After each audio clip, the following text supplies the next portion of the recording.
overwhelmed lahat ng mga support sa akin, ng mga supporters ko dyan. Laham ko kayo ng OA talaga. So yan, very happy ako and very grateful sa malamang, ito na. Charis din, sobrang masaya po ako sa naking big winner ng Big Region 11. Ako talaga ate, like, if I'm being for real talaga, hindi ako nag-audition kung nang talagang, like, gusto ko talaga. Ganon. Nag-audition ako kasi may mga friends akong kasama talaga. So parang lumakas yung loob. Actually, yung pag-audition ko, 3 pings lang.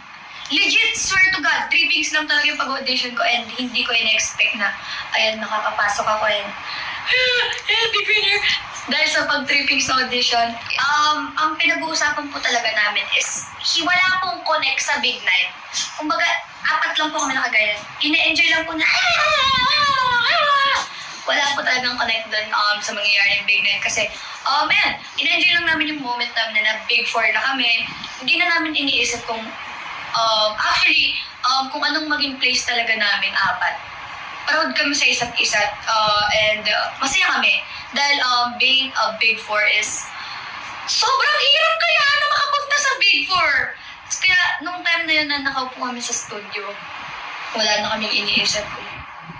I lift up everything to Lord Jesus Christ. Siya nang bahala. Yun na lang talaga yung sinasabi ko sa utak ko na, Lord God, ikaw nang bahala if anong magiging plan mo sa akin, if anong place mo gusto mo akong ipunta or ilagay, doon ako. And I'll forever grateful. Nung kami na lang pong dalawa ni Rain yung natira doon sa loob. Kami Miss Universe! Bakit tawag na kami? Ano yan? Tapos nung binanggit na, ako po talaga, kami dalawa ni Rain, sabi po namin sa isa't isa, kahit anong mangyari, kahit anong place namin pareho, we're very proud of each other talaga na kahit sobrang grabe, second runner-up or other big winner. Grabe na yung impact nun sa amin. So, habang binabanggit ni Miss Bianca, kinakabahan kami syempre. Alam ko naman na gusto din na rin na maging big winner. And yeah, habang binabanggit ni Madam Bion, sobrang kinakabahan ako. Kasi kahit naman ako, sobrang sama ng ugali ko. Gusto ko din naman maging big winner. So, more of excitement lang talaga. Sabi ko, damn, I did it.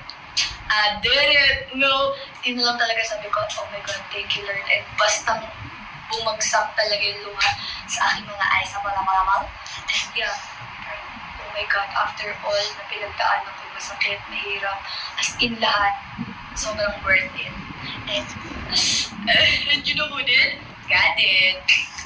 Siguro ang biggest talaga, like, ang pagiging mindful ko and considerate sa other housemates ko. Or kahit hindi lang sa other housemates, sa ibang tao. Sobrang considerate ako about their feelings, about how I talk talaga. Like, sobrang nag-improve. Like, hindi na siya like sound disrespectful ko, no?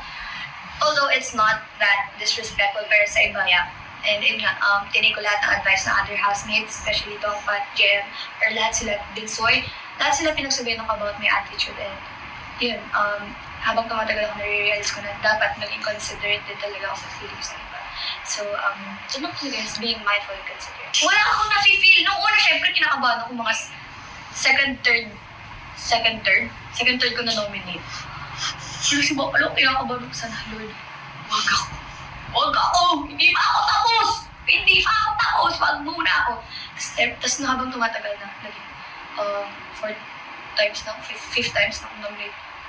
Suko na ang babae. Ilabas na lang sa outside world. Tama na tong laban na to. Suko na ako. Lalo na yung pinaka-last kong na-nominate ako. Ready na talaga ako nilabas. First time kong mag-impake na inimpake ko talaga lahat ng gamit ko. Wala akong tinira. Kahit medyas na bulok. Siya na wala. Kahit yung mga medyas kong mabawa ko. Tinira ako na. Sige. Kasi nga ready na ako lumabas nun. And tanggap ko na doon sa sarili ko nilalabas ko. Grabe yung mga tao doon ng mga housemate. Kung sino yung mga balik ako. Susumpa ako ka, Charis! Ayan, expected ko na nominado kasi nga. Ayun nga, lagi nila napapansin how I talk. Din talaga, it's being disrespectful daw. And, yeah, feeling ko, ako ulit yun. Walang bago, ako ulit. So, hindi ako! Wala! Yeah, basically, yeah. Talagang, Arte? Oo. OA. Hindi sabi ko, sobrang dami talaga nagbabasa above. Grabe mga naptin yan! Jarf yan! JF yan! Pero sa totoo, like, real, kinikilig ako. Totoo!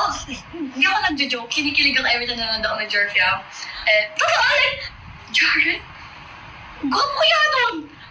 Hindi, totoo, si Jaren kasi, matangkad, moreno, basically, sobrang ganda pumorma. Tapos the way he talks is very calm siya every time na kinakausap ko. Very calm lang. Like soft-spoken talaga si Jaren.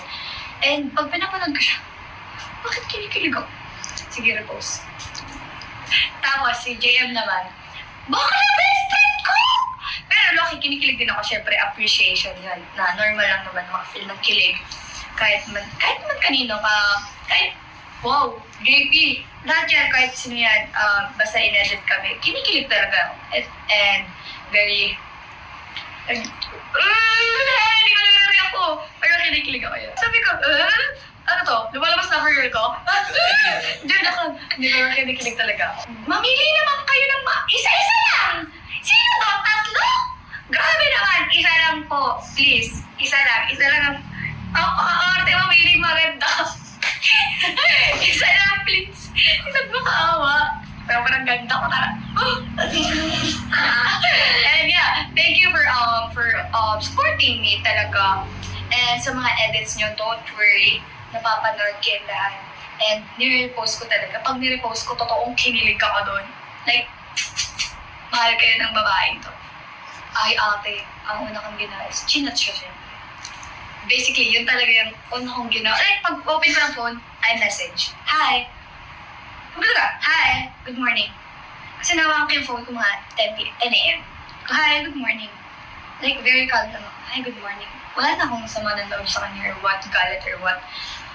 Basically, may mali din ako doon, pero it's not that valid din talaga. Kahit saan ko tingnan, it's not valid to magloko like pero yan, wala na akong galit sa kanya. And very happy ako na nakilala ko siya. Although, yeah, masakit, pero you know, si Piang too, stronger too. And sana itigil din pang bash. Stop na. Sabi ko nga, spread love, huwag puro hate. Dahil if, kung ano man yung sinasabi niyo sa ibang tao, kung kayo, tatanungin ko kayo, gusto niyo ba na hinihate yung isang tao, naging mahalaga sa'yo? Siyempre hindi, di ba? So, I hope itigil din ako ang pag-bash. Kasi nilove ko naman siya. Like, sobrang pure and genuine talaga ng intention ko sa kanya. But yeah, things happen very bad.